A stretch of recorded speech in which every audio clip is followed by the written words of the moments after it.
First leg of the sixth up then on Thursday at Sha Tin is race number 5, a 1200 metre class 3. Now, there might be a lot of people standing on out here. Skyfield heads the list, carries the 133. Joe Moreira for Casper found very impressive first up, beating Lockheed. Hong Kong Great gets the blinkers on for the first time. High Rise Soldier first up since July. Take What You Need, his second start, comes up in trip as well. Third over the 1,000 metres. Moraki behind Skyfield, beaten 5.5 lengths first up this season. Keep You Warm second up as well. Master Albert switches from Happy Valley to Sha Tin, and those are the 7 runners. Tom, for race number 5.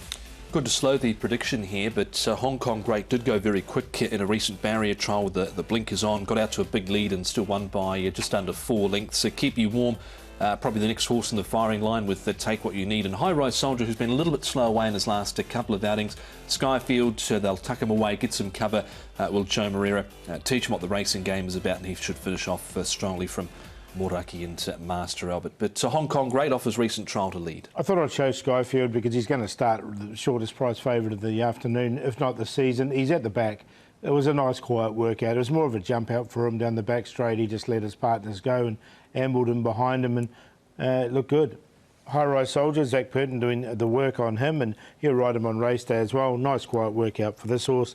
He looks one of the main dangers, and he goes comfortably in his track work. Still a maiden though, from his 10 starts here in Hong Kong.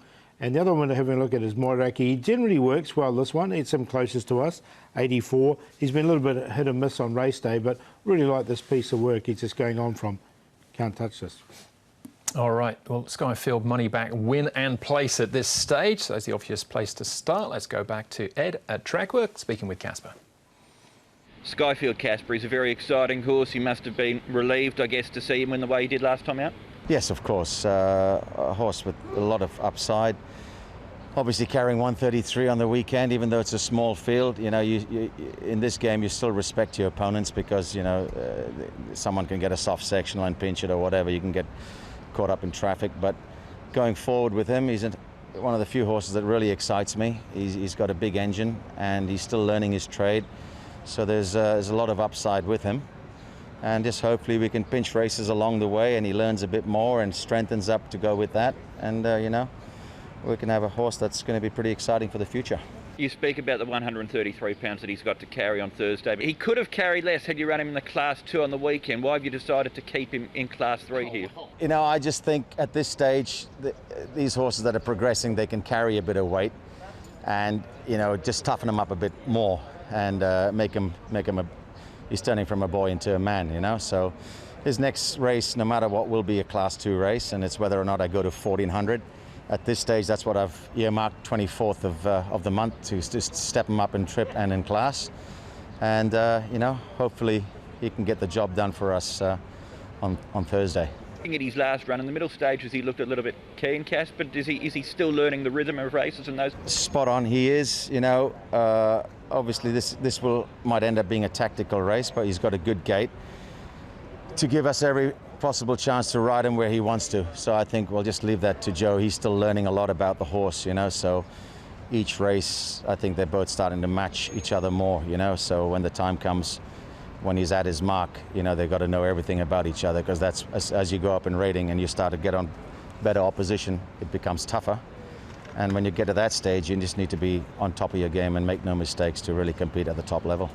He's found a good opportunity here, Tom, I think, with Skyfield. It's a small field, Class 3, and really on that last start effort, you know, he's going to take the world of beating again, isn't he? Certainly is, against opponents like Hong Kong Great, High Rise Soldier, Take What You Need. All of these horses are yet to win, apart from Master Albert here in Hong Kong, who's won 4, and a few of them have been in the last season or so. I think it's just a lay-down misère, really, for Skyfield, Paul. Yeah, I think only bad luck's going to beat him. If he does go up to that run at his last start, he should win this easy.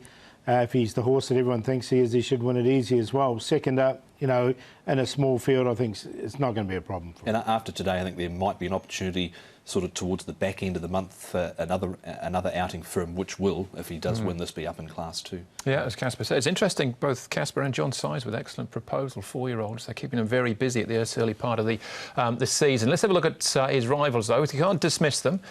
Take What You Need. Let's go to him next, Paul. He's second up for the season, so he's got fitness edge here, behind Metro Warrior over the 1,000 this time. And it wasn't a bad run. He competitor over the 1,000. He hit the line strongly.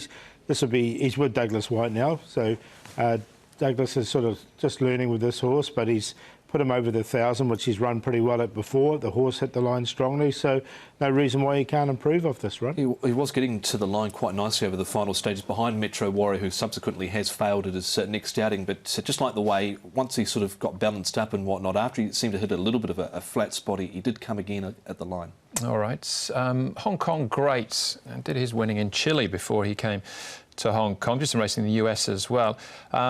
This is a pretty taking trial, I suppose, Tom, but a different kettle of fish on Thursday. Absolutely. Yeah, he's got to measure up against Skyfield and co here, but he was out to a big lead, maybe 8-9 lengths at some point in this trial with the blinkers on, and still won it by 3 3/4, pretty much untouched going to the line as well. He definitely need to improve on what he's done behind Hello Daddy, an excellent proposal, but maybe with the blinkers on, that sharpened him up. He didn't wear the blinkers overseas, however. He's only beaten one horse home in those 2 starts on the turf. I mean, his trial's better on the all-weather. He's got American pedigree. I wonder if he's better on that surface. Wouldn't want to give him too much of a head start down the straight, would you? But High Rise Soldier, pretty, hopefully different conditions we'll get on race day here, Paul, but a smart trial for him. He's coming as his first up. Yeah, a nice try. Still a maiden from his 10 starts, but he's had a couple of good seconds, and his third behind the runner at his last start, albeit at Happy Valley, wasn't too bad as well. He's performed well at Sha Tin, so I expect him to go a good race. He'll be in the placings for me.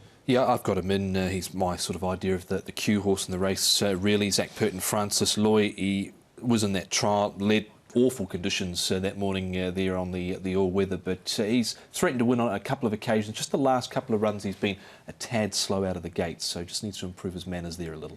All right, surprise me then, Paul. Have you found an angle outside of the favourite here? It's hard to, isn't it? Look at those prices. You're going to get the shortest price of the season, no doubt, with him.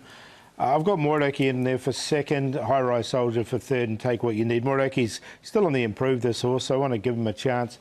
1, 5, 3 and 4. I've got the QQP down there as a 1, 3, 5, but this might be a good opportunity to do a forecast, 1 with 5 or 1 with 5 and 3. Yeah. There's nothing I can find in the race that I think will beat Skyfield here, just on what we've seen from him so far. The 2 wins, looks very talented. So he's on top. High Rise Soldier, my forecast horse in the race. Take What You Need. And I did throw in Hong Kong Great, just on the off chance he might improve here with the blinkers on. So 1, 3, 4 and 2. No surprises from me either. Skyfield, clearly the one to beat. High Rise Soldier to chase him home. That's race number 5, first leg of the 6-up.